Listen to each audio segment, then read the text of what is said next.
Welcome, everyone. This is our first adult forum of the fall season, and we have lots of exciting forums coming up. Next week, we hear from the youth group about their mission trip to Belize. Weeks following that, we have a short series about history in Alexandria from the female stranger, the most famous ghost story in Alexandria, buried in the St. Paul Cemetery. The 200th anniversary of that's coming up. There's all these sort of festivities. We're doing a forum on that. Also doing a forum on the connections between this church and the PBS show Mercy Street. There's actually a lot of connections to that show. So some nice historical forums, and then we take things from there. It's a really exciting fall. So do mark your calendars. We meet every Sunday, 10 a.m. right here for about 45 minutes. We start today with a conversation on Christian-Muslim dialogue across the centuries. You might remember one of our featured speakers, Salih Sayilgan, and his wife Zainab came last year to talk to us, and it was just such a hit that we had to have them back. And so we're so delighted to have you with us. And Zainab could not be with us this morning. We're delighted that Salih is here, and we're going to have just a fantastic conversation. I want to start our time together with a prayer from the Book of Common Prayer on page 815. It's a prayer for the human family. The Lord be with you. Let's pray. O God, you have made us in your own image and redeemed us through your Son, Jesus Christ. Look with compassion on the whole human family. Take away the arrogance and hatred which infect our hearts. Break down the walls that separate us. Unite us in bonds of love, and work through our struggle and confusion to accomplish your purpose on earth, that in your good time all nations and races may serve you in harmony around your heavenly throne, through Jesus Christ, our Lord. Amen.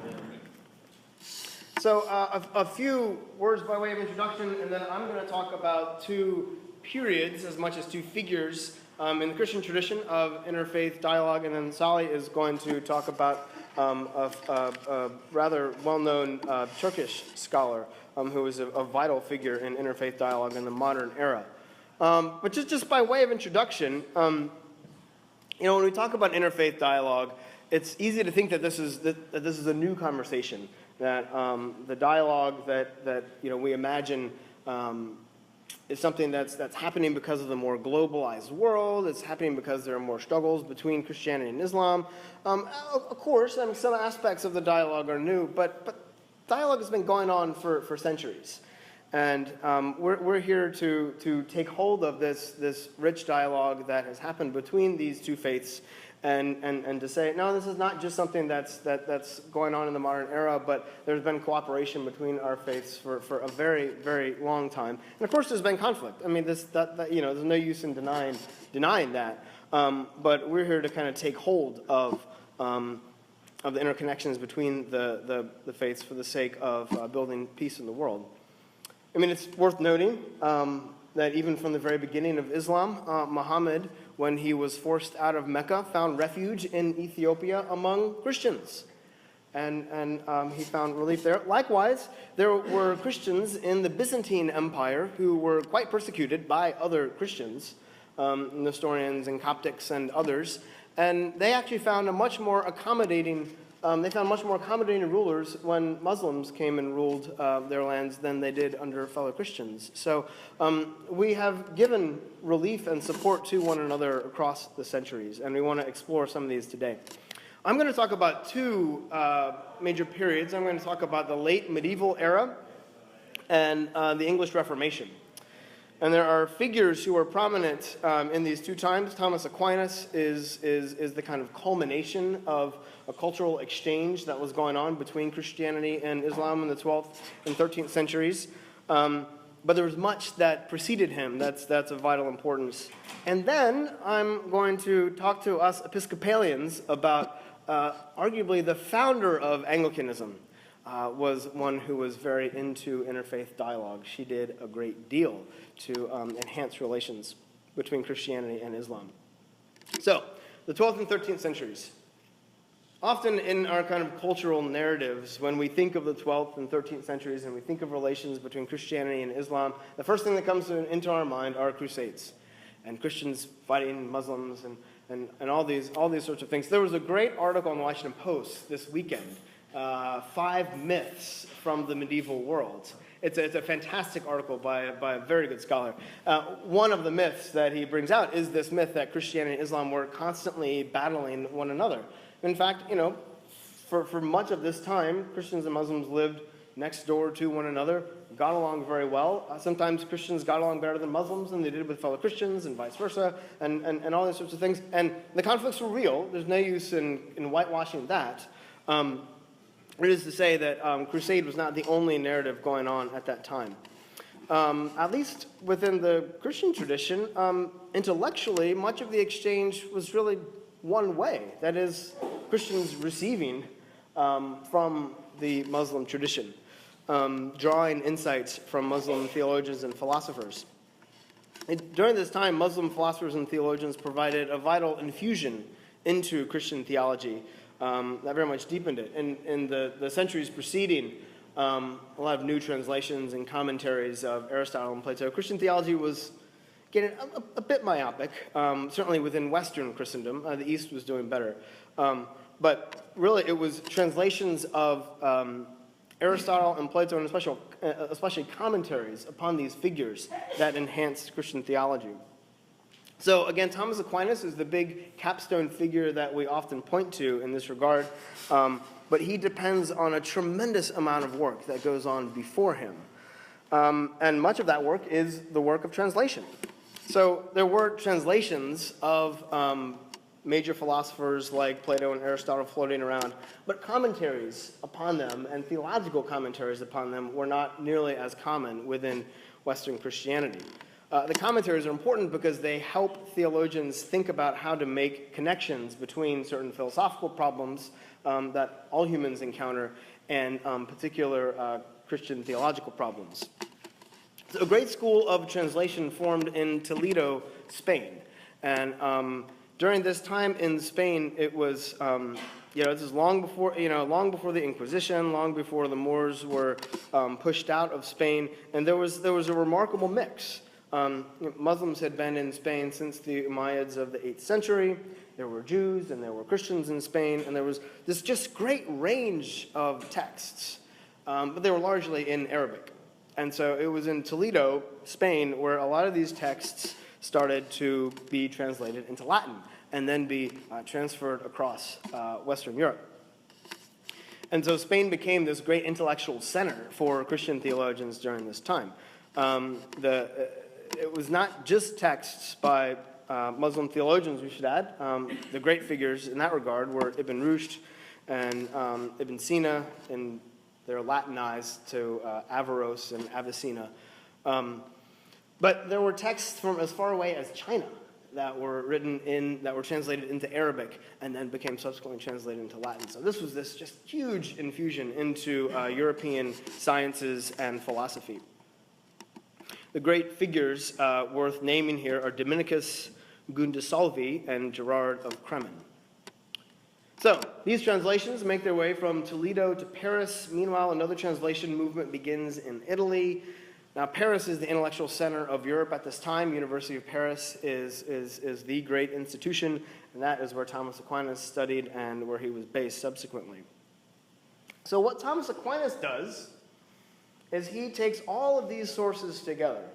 Now let me just say a word about Thomas Aquinas. Especially for Protestants, he's often seen as, and Catholics too, as the great systemizing theologian, the one who draws all of these intellectual strands into a single tradition and sort of gives this constructed theology.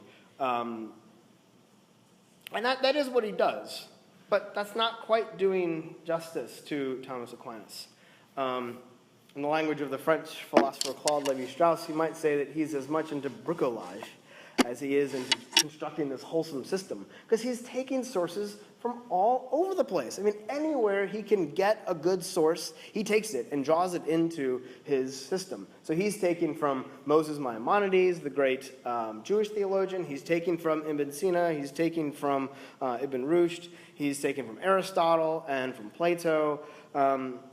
And his whole system is to ask one question after another on the Christian faith. And he'll ask a question, and he'll say, all right, here are 3 ways of responding to it. Here will vary from really 2 to 6 responses. These are a certain way of answering this difficult question of faith. Does God exist? How do we know, for example? And then he will have a little line that says, but so-and-so says, and this is the kind of intro into where he's going to go, and he says, I therefore say, and then he gives his answer to the question, and then gives his reasoning behind that being the answer, and then refutes all the other proposals that he mentions before. Now, the number of times that he's quoting when he says, but so-and-so says, that's the kind of vital infusion, that's his kind of stepping stone into what he sees as the kind of theological solution to problems like, does God exist? And the number of times he's quoting Maimonides and Aristotle and Ibn Rushd, he's drawing from all these different sources. His philosophy, the kind of method, I should say, that's undergirding this philosophy is that all truth is God's truth. He doesn't care where the truth comes from. As long as it's truth, it can be used in enhancing our understanding of God. So, some examples of what he takes from Islam. One is the idea that God is always creating. That creation is not something that God does sort of standing away from the world and says at a punctiliar moment in time, says, all right, creation has begun, and sort of like the mic drop, right? All right, I'm done here,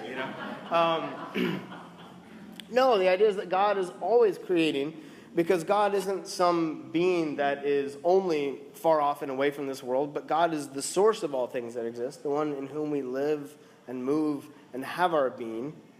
And that God relates to time in a very different way than we do. And so God is both separated from our time, but also involved within our time in such a way that God is constantly sustaining the world. That every breath we draw is drawn because of God's sustenance of this world. And so God is always creating, in a sense. And so he gets all this from these Islamic philosophical debates about the eternity of creation, whether the world itself was created eternally. And that's a separate question. We won't get into all that. I don't understand it all myself, to be honest. But he's taken from this very, very rich intellectual tradition. The other figure that I'd like to talk about very briefly is the founder of Anglicanism. Now, when we talk about the founder of Anglicanism, we often think Henry VIII, right? That's sort of true, but not entirely true, because Henry VIII, of course, is the one who broke from Rome so that he could divorce.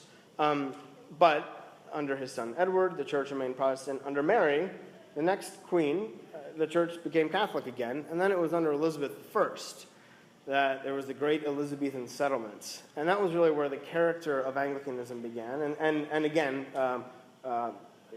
the church in England was separated from Rome. Now, the 16th century was a difficult time for England. England was distant from Europe because of the Reformation, and Elizabeth had been excommunicated by the Pope, and in fact, the Pope had even called for her dethronement. Spain is a big power threatening England at this time, and much of continental Europe is still Catholic, and so it was very difficult for the English to even trade with Catholics. And so Elizabeth starts looking for new trading partners. And so she reaches out to Muslim lands. She sends letters and emissaries to Iran, to the Ottoman Empire, to Morocco, and is received with sufficient warmth to at least get the conversation going. And what's historically peculiar only in retrospect is that little England was really quite insignificant politically and economically compared to these other lands, especially the Ottomans and the Iranians. So little England couldn't afford major trade with these lands. So what Elizabeth did was she supported this brand new commercial idea called stock companies. These little trade companies that came to being under Mary, and was this kind of new invention in which gains and losses in some kind of economic venture would be shared by many holders.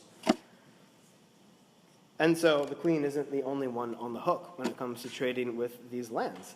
And so these trade companies start with the Ottomans and with the Persians. This is where the East India Company gets its start. Of course, they would rule India and centuries later. She's quite deft. I mean, it's really neat to see some of the letters she exchanges with these rulers. She exploits this mutual hostility towards Catholics and the hostility that Catholics held against both Protestants and Muslims. After all, Protestants and Muslims shared concerns about the role of images in worship and prefer the unmediated worship of God. And so she wrote these letters to say that, do we not share this concern about the worship of God through images? And, can this not be a way of us building our ties together? And quite a bit of economic and political relationship forms. It works. English traders had an easier time passing through Aleppo and through Mosul than through much of Europe during this time, which is also the time of the Inquisition. And many English even settled in Ottoman lands. The Ottomans saw their ability to absorb various peoples of different faiths as a sign of power, not as a sign of weakness. And so for them to absorb the English into their trading in Istanbul and elsewhere was for them a sign of strength.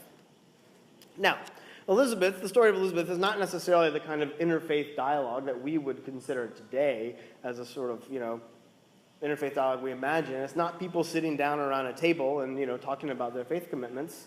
But it's by all means a commitment to entering into a particular exchange, economic and political, that is, frankly, based in certain shared religious affirmations.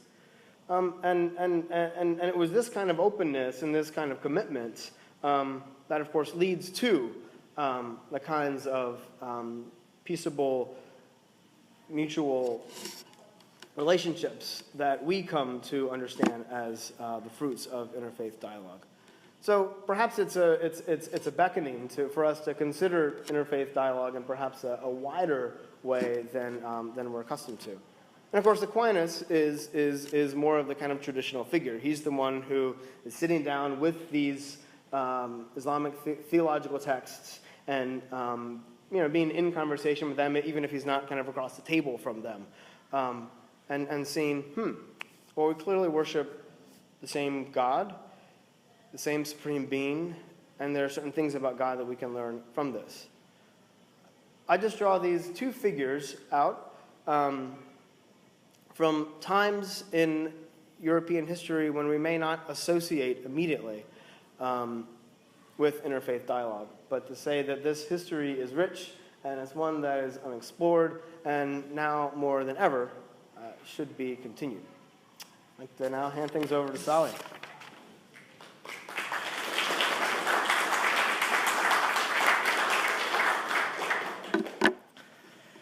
Well, good morning. Peace be with you, as you say. Muslims also actually, as you know, when they greet each other, they say Assalamu alaikum, which means it has almost the same meaning.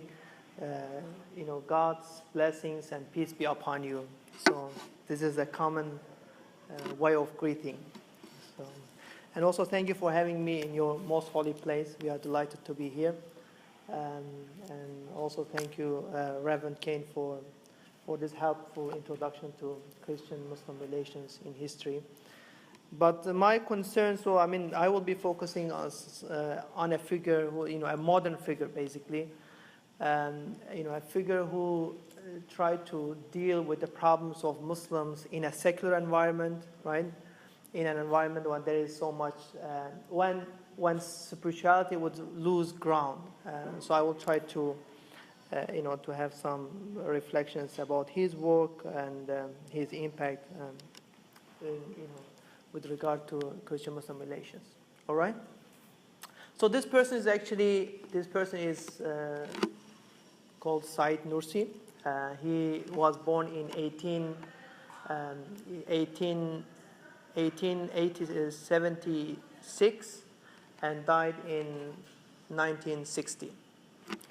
What is interesting about him, so he witnessed the collapse of the Ottoman Empire and also the establishment of the Republic of Turkey. So both, an environment that's based on religion, Ottoman Empire, and also the new Republic of Turkey. And as you know, if you think of the context of the Muslim world, I should say that, the last 3 centuries for the Muslim community is a soul-searching centuries. Basically, if you think of the Muslim history, there is a glorious history. Muslims, they always are proud of to talk about their glorious history because that Islam was emerged, in 7th century Arabia, and within a very short time, spread in 4 different continents. Today even scholars, they struggle to find, profound answers about the cause of the rise of Islam, why there was there is a quick rise of the Muslim societies. But there is another picture actually. If you then starting from mid-17th century, there is a decline and stagnation. And this is actually one of the major questions that discussed and still continues to this day. And I should say many questions that we have in the Muslim society are related to this, to what is the best response to stagnation and decline in the Muslim societies, right? So, we should understand the work of Nursi in this context, that because he comes to find solution, genuine response for the problems of the Muslim societies, after the decline and stagnation. So what is, and initially, if you think of the, modern Muslim movements, if you think of, the Salafi movements, the Wahhabis, if you think of the Muslim Brotherhood, basically, I should say, the most of them, they try to offer solutions through politics. Maybe a right government, right military. This way, maybe we can find solutions for the Muslim societies. And of course, if you think, from the beginning, if you think of the collapse of the Ottoman Empire, the discussion, these solutions did not work. Including with the Ottoman Empire. I would say today, even in many Muslim societies, think of Egypt, Iran, there is still a struggle. The politics did not bring any genuine solution for the Muslim societies. Or let me put it this way, merging politics and religion did not bring genuine solutions. It brought more problems, less solutions.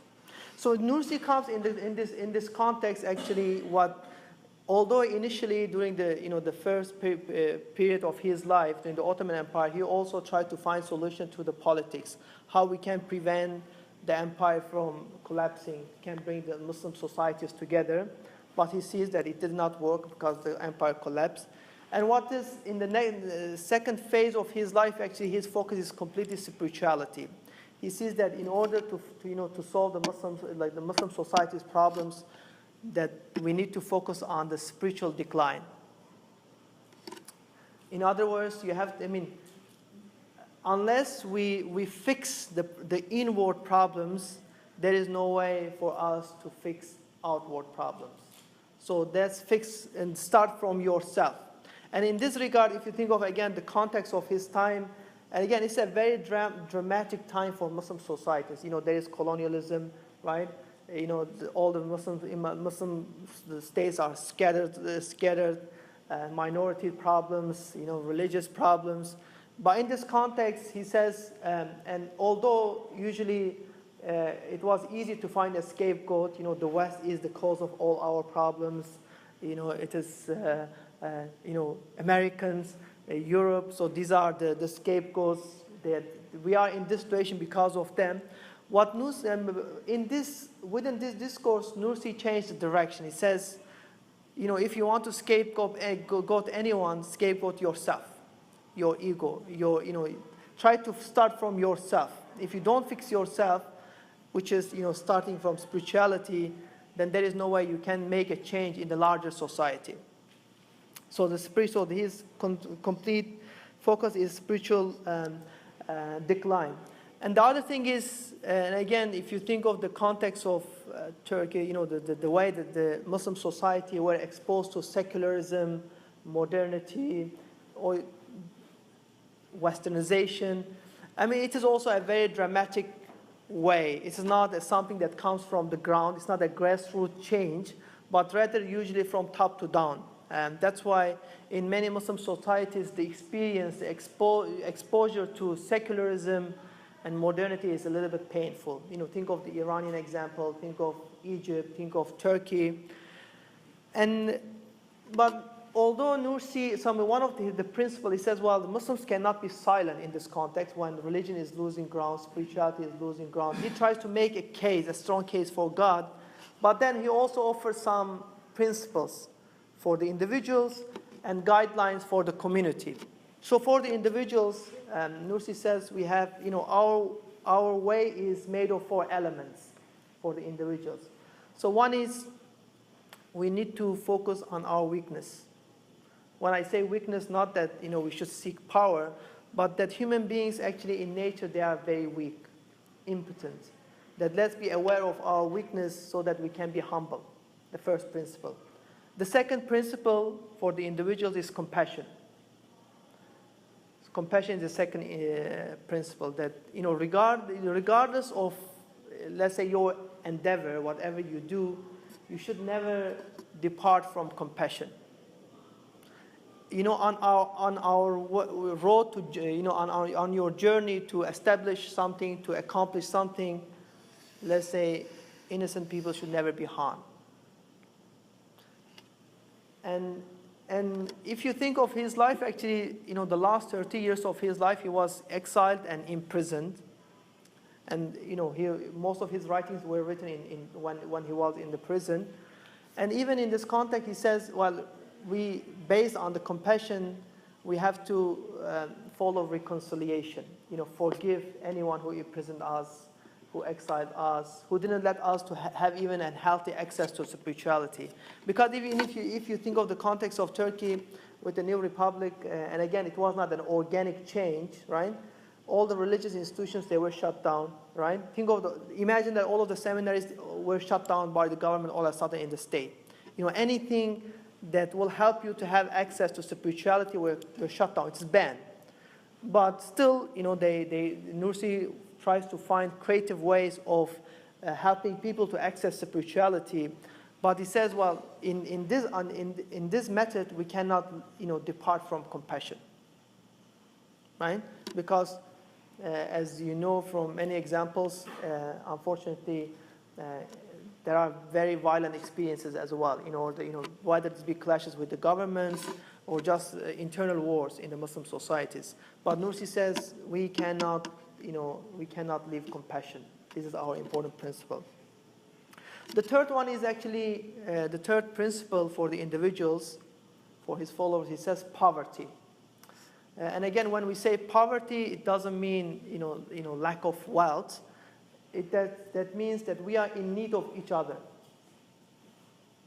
In need of each other. So we need to be aware that the fact that we are always in need of each other. If we miss this point, that it is likely at some point you may regard your fellow human beings as a threat or as an enemy. But don't forget that we are in need of each other. So actually, a few years ago, the Washington Post, they published an article about 20 maps that can help you to understand the world. And one of them, it was interesting about Nutella. Nutella, my wife is from Germany. We have to have Nutella at home, otherwise there will be revolt, by my girls. And so in the map, so they talk about how, Nutella is made. So it says, the map is that hazelnut comes from Turkey, palm oil comes from Malaysia, sugar comes from Brazil, vanillin comes from France, and then it talks about their factories all over the world, and the way that it is distributed spans, again, the entire globe. So the point is that, even with Nutella, then you have to, you rely so much on maybe millions of people in order to get Nutella, to get Nutella from Safeway, and millions of people that are in line to bring Nutella to you. So, then even in order to get, it's maybe a simple example, but I think there is a great message for us that we are so much in need of each other. And I forgot to say that actually cacao also comes from Nigeria. And again, you see, without just simple example, how people are in need of each other. So Nursi makes this point that never miss this point. Otherwise, there is sometimes the tendency that, well, I can't do by myself. I can't rely on myself. But no, he says, well, you are actually in a great need of fellow human beings. So the third one is actually, I would say, something very much in line with Thomas Aquinas. Reverend Kane talk about him, is contemplation. Contemplation of the universe. This is another, the fourth way.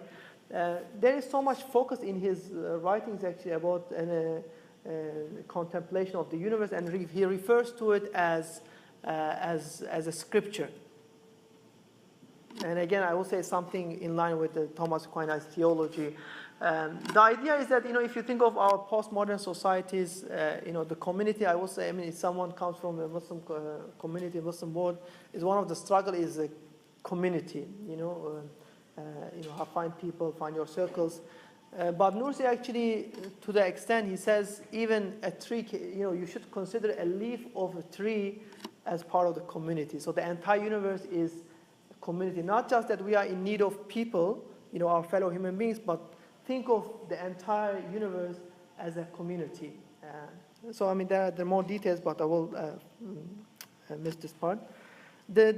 So these are for the individuals. I don't want to go into too many details.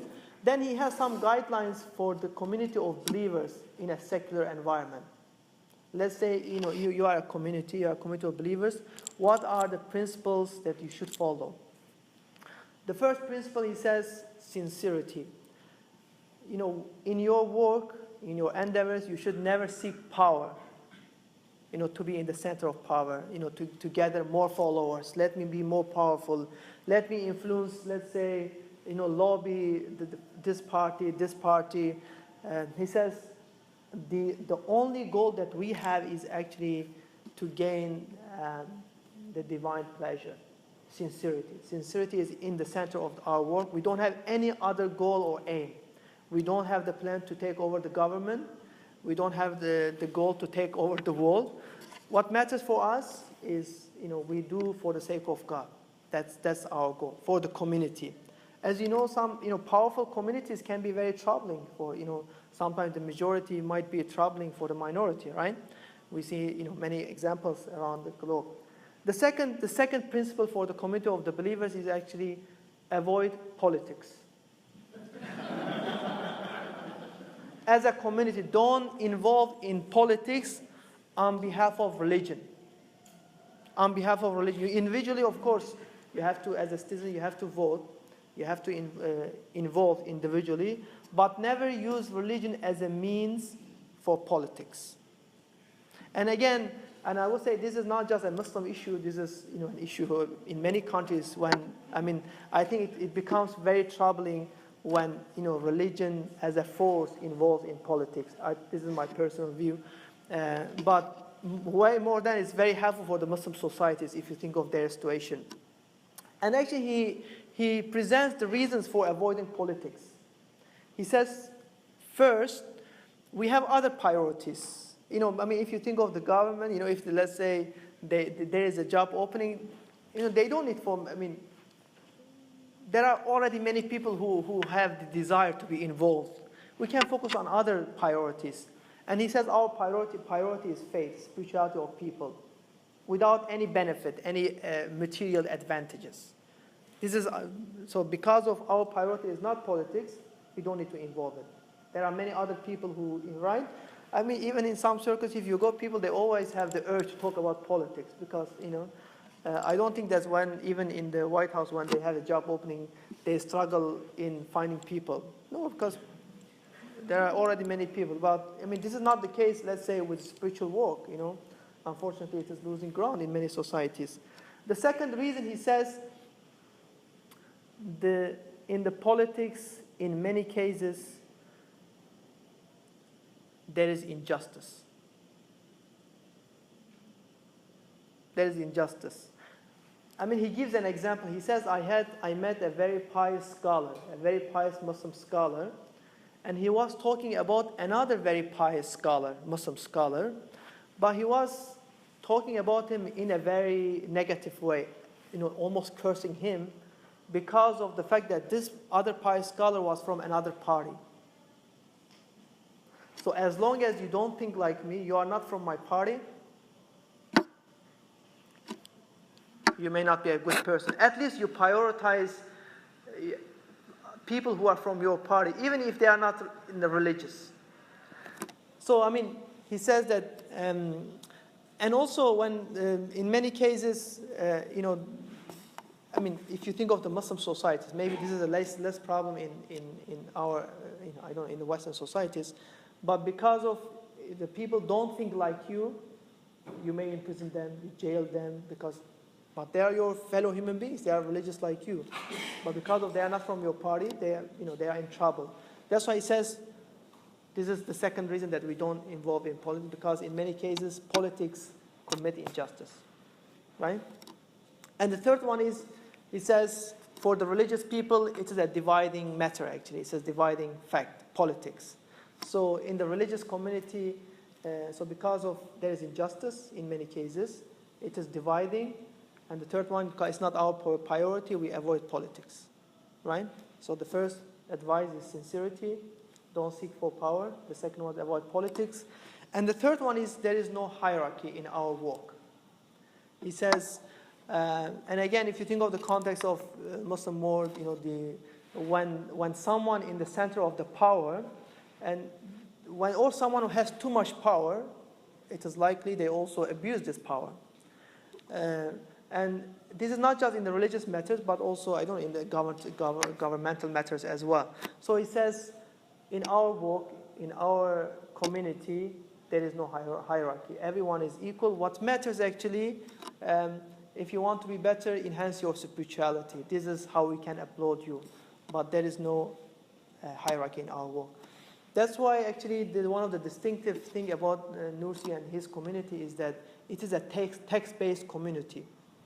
There is no leadership, it's a locally organized one. There is no membership. There is no, involvement, let's say, in power dynamics, because hierarchy doesn't matter. Like really, there is no leadership in terms of being, better than the other.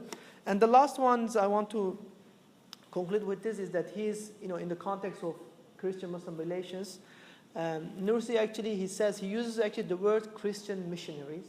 He addresses Christian missionaries. He says, let's leave our differences aside and work together, unite our forces to deal with the global challenges. And one of the global challenges is, spirituality. Spirituality is losing ground. Let's work together. We have lots of differences, but let's work together, because he believed that actually spirituality is good for the people, for their, for their well-being, for their happiness. That's why let's work together, deal with the, environmental issues, deal with poverty. We can work together. Otherwise, fighting with each other would not help. And then he has also some remarks about jihad, that he's, unconditionally, he refuses physical jihad. He said, what matters is our inward jihad. Let's, do inward struggle. Thank you for your attention.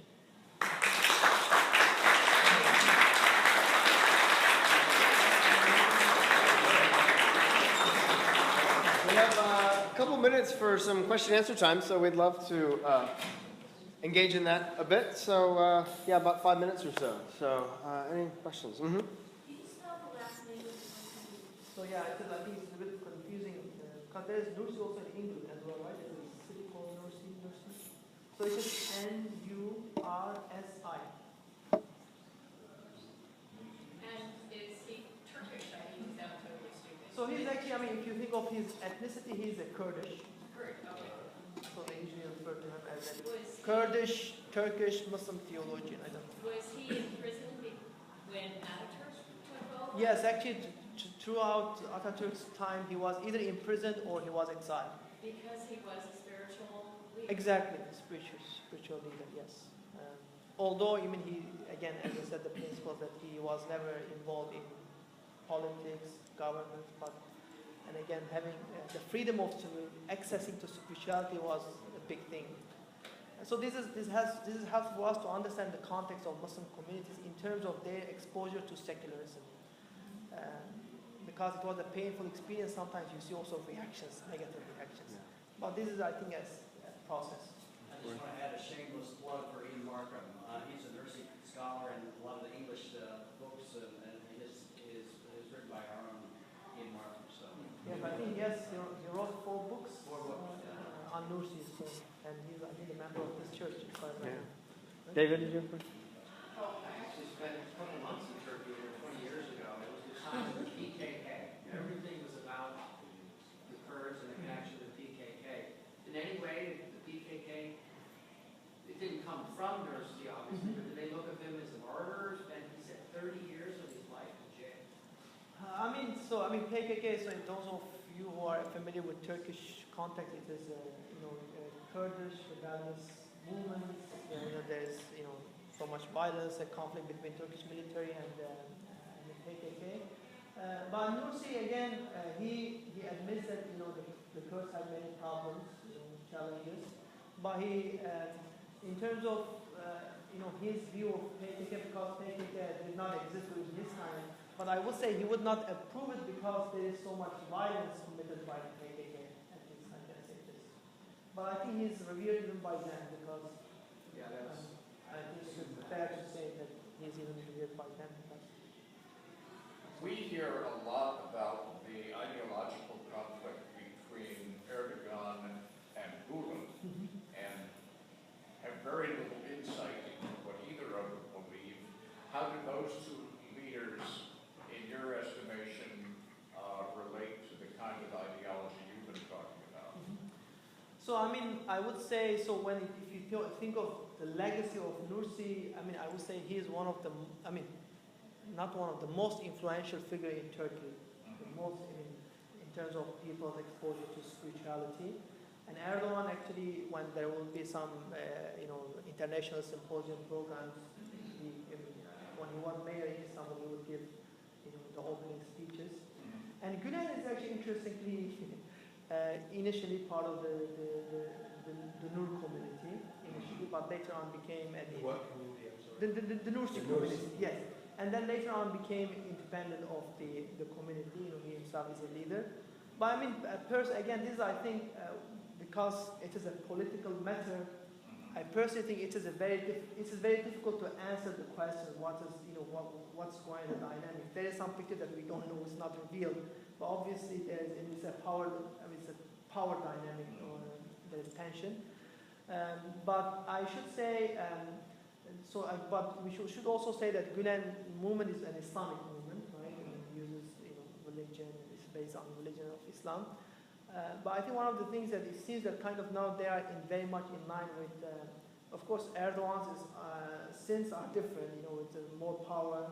There's certainly, and again, when there is too much power, it's dangerous for any individual. There is any power that can challenge his power now. I think this is very troubling in Turkey. And I think the problem with the Gülen is now it is politicized, like the Muslim Brotherhood in Egypt, and it brings a different problem because again I think I think this is where he's separated from the Nursi his principles because do not involve in politics. Now he's central because they have banks, they have newspapers, they have media, the Gülen movement. Unfortunately, many members of the Gülen movement now they are facing, injustice in Turkey. This is another reality. But also there are, I think, problems from his side as well. But I don't know. I want to answer your question. We've got time for one more question. You have something? Okay. You or you? Well, I was just waiting. This actually is a few of us. Sure. We were talking about translations of going Arabic into Latin, and even bringing in Chinese texts and things like this that were translated into Arabic. I'm curious, were the Christian theologians, learning Arabic in order to translate to Latin, or was it the Arabic scholars who were translating to Latin, or is it a combination of both? Only because translations, everybody has different Yeah, so a lot of the translations were from, it was all the above, like you say. I mean, the big movement in terms of the intellectual force for the positive infusion of new ideas into Christian theology were Christian theologians and scholars translating Arabic commentaries into Latin. So, and at times, they would even translate some old text from Aristotle, which had been translated from Greek into Arabic and then were translated back into Latin. Now, as the Eastern and Western, as the Byzantine Empire, came into more interaction with Western Europe, they got the translations directly from Greek, and that was obviously a lot better. But at least at that point, they had to rely on this kind of third translation. But I mean, it really was this great intellectual movement because there were these Arabic commentaries on these Greek texts that took the thought in wholly new directions and in ways that Christian theologians had not really faced before. Can I add one more thing? So actually, sometimes we have a tendency of not associating Arabic or Arabs with Christianity. So remember, actually, Christianity was emerged from the Middle East, right? The Middle East. I mean, this is the origin. And actually, Reverend Kane mentioned that in 9th century, most of the philosophical texts, they were translated into Arabic in Baghdad, because Baghdad was the center of knowledge. Just think of, I would say, it reminds me of today's American universities that kind of they lead the discourse in terms of intellectual debate, and Baghdad has the same position. And actually, Christian and Muslim scholars, Syriacs, if you think of Syrian Christians, they were well versed in Arabic and also in Syriac. So they worked together and they translated this philosophical works into Arabic. This was an intellectual dialogue of Christians and Muslims, to say. Yeah, it's very important. In fact, there's a great book called, I think it's The Church in the Shadow of the Mosque, Yes, by from Sidney probably one of your Griffith. professors, right? Exactly. Yeah. It's a very good book. So The Church in the Shadow of the Mosque by Princeton University. So check. Yeah. Thanks, everybody. Thank you.